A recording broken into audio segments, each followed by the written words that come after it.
नाहूम पहला बाब। नैनवा की बाबत बार नबूवत। इल्कोशी नाहूम की रोया की किताब। खुदावंद गयूर और इंतकाम लेने वाला खुदा है। हाँ, खुदावंद इंतकाम लेने वाला और कहार है।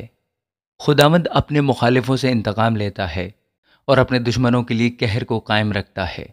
खुदावंद कहर करने में धीमा और कुदरत में बढ़कर है और मुजरिम को हरगिज बरी नहीं करेगा। खुदावंद की राह गिरदबाद और आंधी में है और बादल उसके पाँव की गर्द हैं। वही समंदर को डांटता और सुखा देता है और सब नदियों को खुश्क कर डालता है। बसन और करमिल कुमला जाते हैं और लुबनान की कौंपलें मुरझा जाती हैं। उसके खौफ से पहाड़ कांपते और टीले पिघल जाते हैं। उसके हुजूर ज़मीन, हाँ दुनिया और उसकी सब मामूरी थरथराती है। किसको उसके कहर की ताब है? उसके कहर शदीद को कौन बर्दाश्त कर सकता है?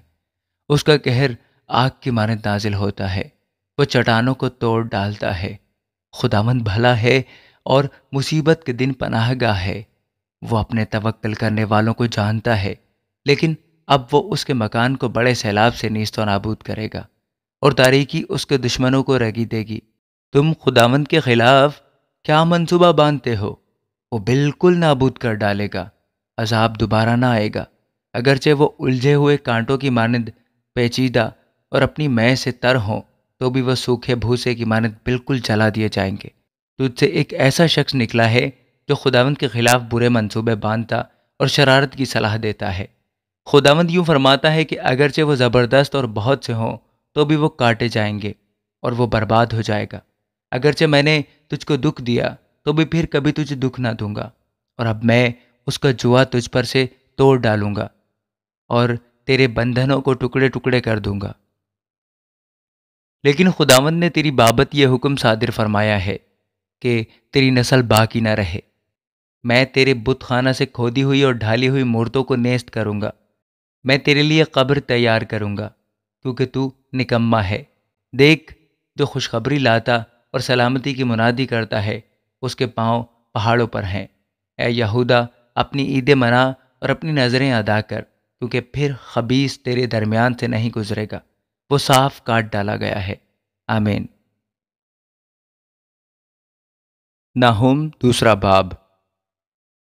परागंदा करने वाला तुझ पर चढ़ाया है। किला को महफूज रख, राह की निगहबानी कर, कमर बस्ता हो और खूब मजबूत रहे, क्योंकि खुदावंद याकूब की रौनक को इसराइल की रौनक की मानंद फिर बहाल करेगा। अगरचे गारत गरों ने उनको गारत किया और उनकी ताक की शाखें तोड़ डाली हैं। उनके पहाड़ों की सिपरें सुर्ख हैं। जंगी मर्द किरमजी वर्दी पहने हैं। उसकी तैयारी के वक्त रथ फौलाद से छलकते हैं और दीवार के नेज़े बशिद्दत हिलते हैं। रथ सड़कों पर तुंदी से दौड़ते और मैदान में बेतहाशा जाते हैं। वो मशलों की मानंद चमकते और बिजली की तरह कूदते हैं। वो अपने सरदारों को बुलाता है। वो टक्करे खाते आते हैं। वो जल्दी जल्दी फसील पर चढ़ते हैं और अड़तला तैयार किया जाता है। नहरों के फाटक खुल जाते हैं और कसर गुदास हो जाता है। वो सब बेपर्दा हुई और असीरी में चली गई।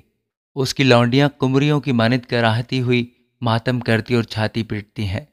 नैनवा तो कदीम से हौज की मानद है, तो भी वो भागे चले जाते हैं। वो पुकारते हैं कि ठहरो ठहरो, पर कोई मुड़कर नहीं देखता। चांदी लूटो, सोना लूटो, क्योंकि माल की कुछ इंतहा नहीं। सब नफीस चीज़ें कसरत से हैं। वो खाली सुनसान और वीरान है। उनके दिल पिघल गए और घुटने टकराने लगे। हर एक की कमर में शिद्दत से दर्द है और इन सब के चेहरे जर्द हो गए। शेरों की मांद और जवान बब्बरों की खाने की जगह कहाँ है, जिसमें शेर बब्बर और शेरनी और उनके बच्चे बेखौफ फिरते थे। शेर बब्बर अपने बच्चों की खुराक के लिए फाड़ता था और अपनी शेरनियों के लिए गला घोंटता था और अपनी मांदों को शिकार से और गारों को फाड़े हुओं से भरता था। रब्बुल अफाज फरमाता है, देख, मैं तेरा मुखालिफ हूँ और उसके रथों को जलाकर धुआं बना दूंगा और तलवार तेरे जवान बब्बरों को खा जाएगी और मैं तेरा शिकार ज़मीन पर से मिटा डालूंगा। तेरे एलचियों की आवाज़ फिर सुनाई न देगी। आमीन। नाहुम तीसरा बाब। खूनरेज शहर पर अफसोस। वो झूठ और लूट से बिल्कुल भरा है। वो लूट मार से बाज नहीं आता। सुनो, چابک کی آواز اور پہیوں کی کھڑکھڑاہٹ اور گھوڑوں کا کودنا اور رتھوں کے ہچکولے۔ دیکھو سواروں کا حملہ اور تلواروں کی چمک اور بھالوں کی جھلک اور مقتولوں کے ڈھیر اور لاشوں کے تودے۔ لاشوں کی انتہا نہیں، لاشوں سے ٹھوکریں کھاتے ہیں۔ یہ اس خوبصورت جادوگرنی فاحشہ کی بدکاری کی کثرت کا نتیجہ ہے، کیونکہ وہ قوموں کو اپنی بدکاری سے اور گھرانوں کو اپنی جادوگری سے بیچتی ہے۔ رب الافواج فرماتا ہے، دیکھ میں تیرا مخالف ہوں اور تیرے سامنے سے تیرا دامن اٹھا دوں گا، اور قوموں کو تیری برہنگی اور مملکتوں کو تیرا ستر دکھلاؤں گا، اور نجاست تجھ پر ڈالوں گا اور تجھے رسوا کروں گا۔ ہاں، تجھے انگشت نما کر دوں گا، اور جو کوئی تجھ پر نگاہ کرے گا تجھ سے بھاگے گا اور کہے گا کہ نینوا ویران ہوا، اس پر کون ترس کھائے گا؟ میں تیرے لیے تسلی دینے والا کہاں سے لاؤں؟ کیا تو نو آمون سے بہتر ہے، جو نہروں کے درمیان بسا تھا اور پانی اس کی چاروں طرف تھا، جس کی شہر پناہ دریائے نیل تھا اور جس کی فصیل پانی تھا؟ کوش اور مصر اس کی بے انتہا توانائی تھے، فوت اور لوبیم اس کے حمایتی تھے، تو بھی وہ جلا وطن اور اسیر ہوا۔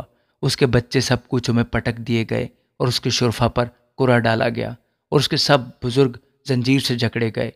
تو بھی مست ہو کر اپنے آپ کو چھپائے گا اور دشمن کے سامنے سے پناہ ڈھونڈے گا۔ تیرے سب قلعے انجیر کے درخت کی مانند ہیں، جس پر پہلے پکے پھل لگے ہوں، جس کو اگر کوئی ہلائے تو وہ کھانے والے کے منہ میں گر پڑے۔ دیکھ تیرے اندر تیرے مرد عورتیں بن گئے، تیری مملکت کے پھاٹک تیرے دشمن کے سامنے کھلے ہیں۔ آگ تیرے اڑبنگوں کو کھا گئی۔ تو اپنے محاصرہ کے وقت کے لیے پانی بھر لے اور اپنے قلعوں کو مضبوط کر۔ گھڑے میں اتر کر مٹی تیار کر اور اینٹ کا سانچہ ہاتھ میں لے۔ وہاں آگ تجھے کھا جائے گی، تلوار تجھے کاٹ ڈالے گی، وہ ٹڈی کی طرح تجھے چٹ کر جائے گی۔ اگرچہ تو اپنے آپ کو چٹ کر جانے والی ٹڈیوں کے مانند فراوان کرے اور فوج ملخ کی مانند بے شمار ہو جائے، تو نے اپنے سوداگروں کو آسمان کے ستاروں سے زیادہ فراوان کیا۔ چٹ کر جانے والی ٹڈی خراب کر کے اڑ جاتی ہے۔ تیرے عمراہ ملخ اور تیرے سردار ٹڈیوں کا ہجوم ہے، جو سردی کے وقت جھاڑیوں میں رہتی ہیں، اور جب آفتاب نکلتا ہے تو اڑ جاتی ہیں، اور ان کا مکان کوئی نہیں جانتا۔ اے شاہ اسور، تیرے چرواہے سو گئے، تیرے سردار لیٹ گئے، تیری رعایا پہاڑوں پر پراگندہ ہو گئی، اور اس کو فراہم کرنے والا کوئی نہیں۔ تیری شکستگی لا علاج ہے، تیرا زخم کاری ہے۔ تیرا حال سن کر سب تالی بجائیں گے، کیونکہ کون ہے جس پر ہمیشہ تیری شرارت کا بار نہ تھا؟ آمین۔